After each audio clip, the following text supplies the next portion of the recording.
തലേദിവസം വെച്ച് കറിച്ചട്ടിയിലേക്ക് കുറച്ച് ചോറിട്ടിട്ട് നന്നായി ഒന്ന് ഇളക്കി കഴിക്കുമ്പോൾ ഒരു രുചി വേറെ എവിടെയും കിട്ടില്ല അല്ലേ.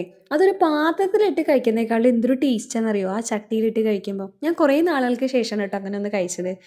അത് പ്രത്യേകിച്ച് ഞാൻ കഴിക്കുന്നത് തീയലാണ് കേട്ടോ, നമ്മുടെ വറുത്തരച്ച തീയലുണ്ടല്ലോ അതാണ്. അതൊരു പ്രത്യേക രുചിയാണെടോ. അത് നിങ്ങളൊന്ന് ജസ്റ്റ് ഒന്ന് തീയിൽ വെച്ചിട്ടൊന്ന് ഇങ്ങനെ കഴിച്ചു വെക്കണം. അത് തീയിലും മാത്രമല്ല കേട്ടോ, തലേദിവസം വെച്ച് മീൻകറി ചട്ടിയിൽ കഴിക്കുമ്പോൾ ഒരു പ്രത്യേക രുചിയാണ്. പിന്നെ ഇതേ അമ്മയും കുഞ്ഞും കൂടെ സബോളയൊക്കെ നന്നാക്കി ഒന്ന് മുട്ടക്കറി വെക്കാനുള്ള ഒരു പ്ലാനിങ് ആണേ. വളരെ എളുപ്പമാണെടോ. നമ്മൾ അരിഞ്ഞെടുത്ത് സബോള ഇട്ട് കറിവേപ്പില ഇട്ടിട്ട് കുറച്ച് ഇഞ്ചിയും കൂടി ഇട്ടിട്ട് നന്നായി ഒന്ന് വഴറ്റിയെടുക്കണം. ആവശ്യത്തിനുള്ള ഉപ്പും കൂടെ ചേർത്തിട്ട്, അപ്പോൾ ഉപ്പിടുമ്പോൾ വേഗം ഒന്ന് വഴഞ്ഞ് കിട്ടും. എന്നിട്ട് ഇതിലേക്ക് നമ്മുടെ ആവശ്യത്തിനുള്ള മസാലകൾ ചേർക്കണം. വളരെ സിമ്പിളായിട്ടുള്ള ഒരു മുട്ടക്കറിയാണ് കേട്ടോ.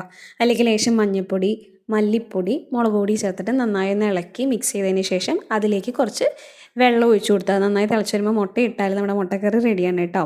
എൻ്റെ വീഡിയോസ് ഇഷ്ടമായാൽ എല്ലാവരും സബ്സ്ക്രൈബ് ചെയ്യണം, ലൈക്ക് ചെയ്യണം, ഷെയർ ചെയ്യണം, കമൻറ്റ് ചെയ്യണം. നല്ലൊരു വീഡിയോ ആയിട്ട് വരാം. ബൈ.